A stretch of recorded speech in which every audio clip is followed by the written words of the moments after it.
All right, today I'm going to be painting a small mini painting that's going to be based off, a little based off of my big painting here called I call Crunch the Numbers.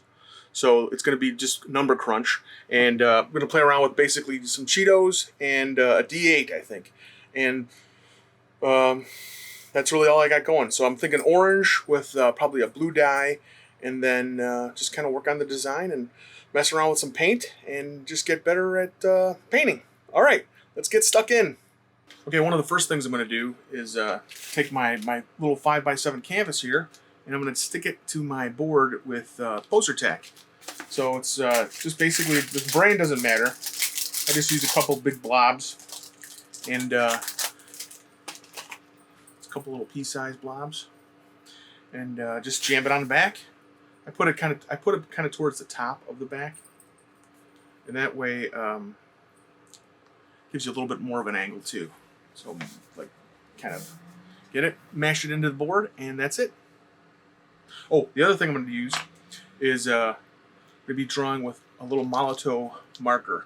So I think what that should do, hopefully, is make it easier for you to see it, and basically force me to not think about erasing, and so I'm a little bit more conscious of where my lines go. Even though I will be using some white paint, I think, because I overlap with crunchy Cheetos. I'm going to put them all over the place. So a lot of little squiggly lines, and we'll see how that goes. All right, here we go. Okay, the first thing I'm doing is I took my D8 and jammed it on some poster tack so I could look at it. And then I get to work with the marker. So this is a Molotow marker, and it's a paint marker. Got it with a mix of a neutral gray and white. And if I had if I was going to do it over again, I basically add more white to it. But so this is neutral gray, probably knocked down a couple of levels. I've just been slowly, as I refill it, I've been adding more white to it. So, but it works pretty well. I think it's pretty easy to see, which is nice.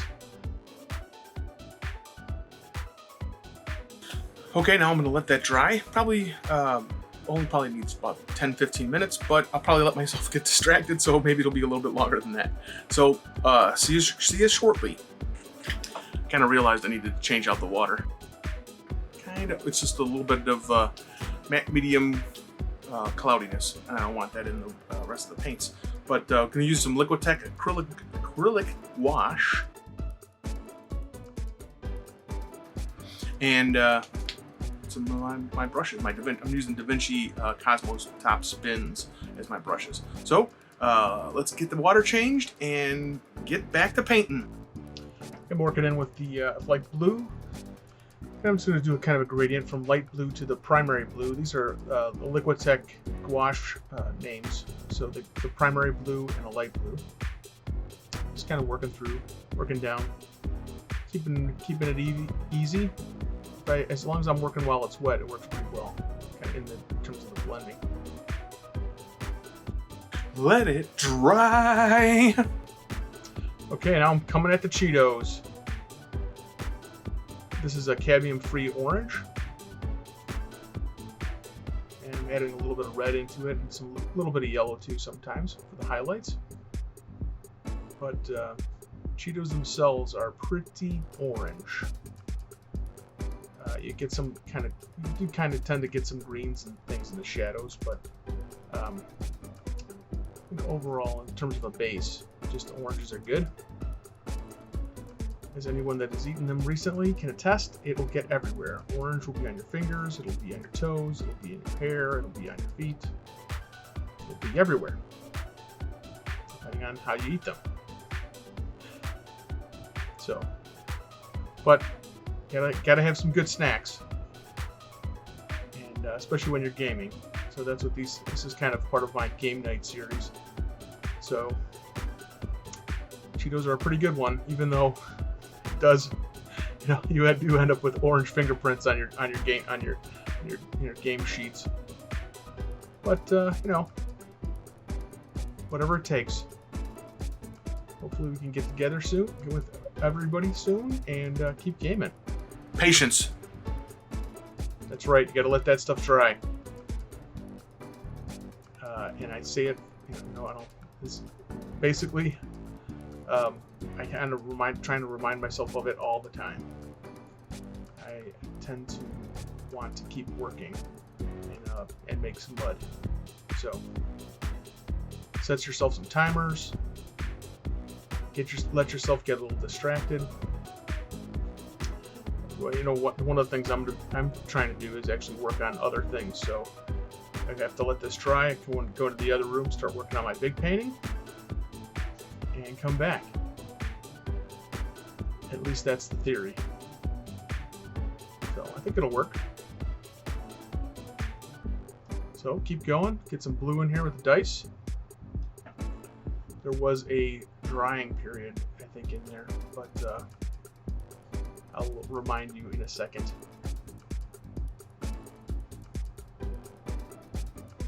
Patience is the key. That's right. Patience. Patience, young Padawan. And I think I'm just like I said, I'm as at fault as the next person. Sometimes, a big part of painting. Let it dry. Otherwise, you smear it, like I've done in the past. Yep. Smearing, making mud.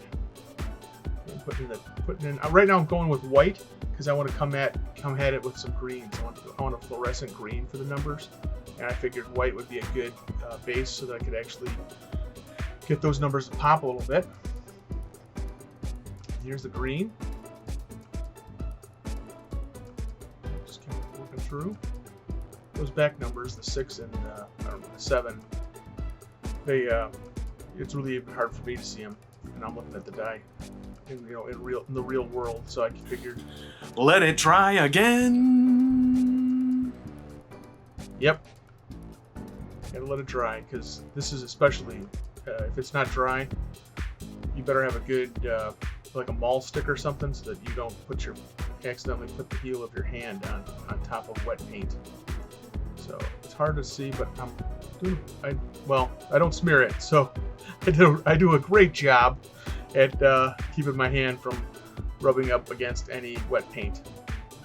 So not always the case. Sometimes you got to be good at fixing your mistakes. Just getting some good outlines. Making sure some of my blacks and shadows are attended to. But, I like how it's popping. Number crunch. And I'll probably do this again. I know I've got to do some fiery Cheetos. Let it dry again.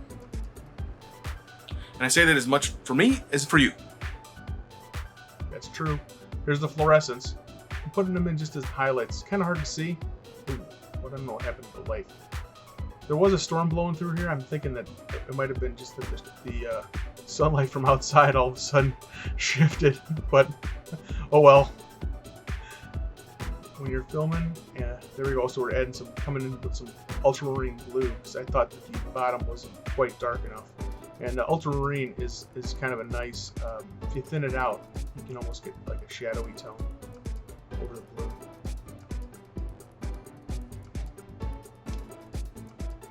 And,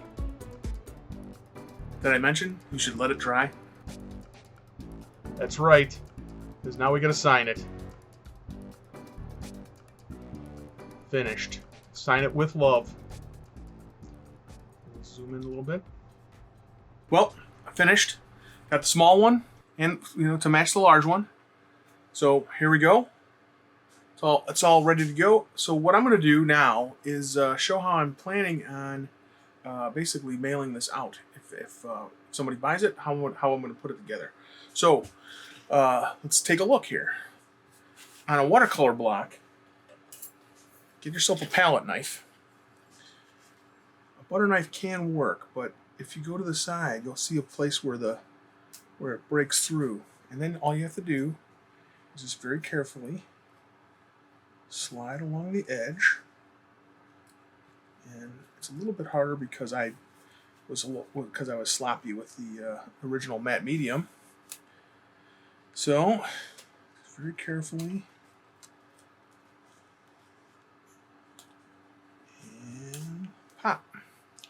Okay, so now it's separated from the block, and I've got a piece of cardstock here that's also 5x7, and an envelope here.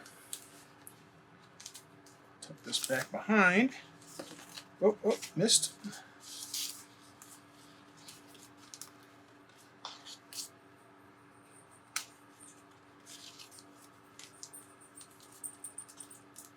Let's get that going. So that's in there. So now it's all almost ready to be sealed up. Just got to give myself, pack it up with a little self-promotion here. Business card.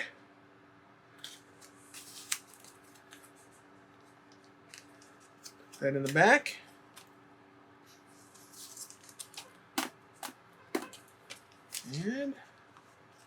And you know what? I'm not going to seal it now because I think just in case when somebody does buy it, I'll include a thank you note too. So there you have it. All ready to mail. So thanks again for watching. Really appreciate it. Make sure you smile early, smile often, spread some good cheer around to everybody you like or even dislike. Just remember, everybody has the potential to be having a bad day, and sometimes all it takes is just a little bit of, take a deep breath and move on. So anyway, thanks again. Please like, share, and subscribe, and I'll see you next time. Thanks.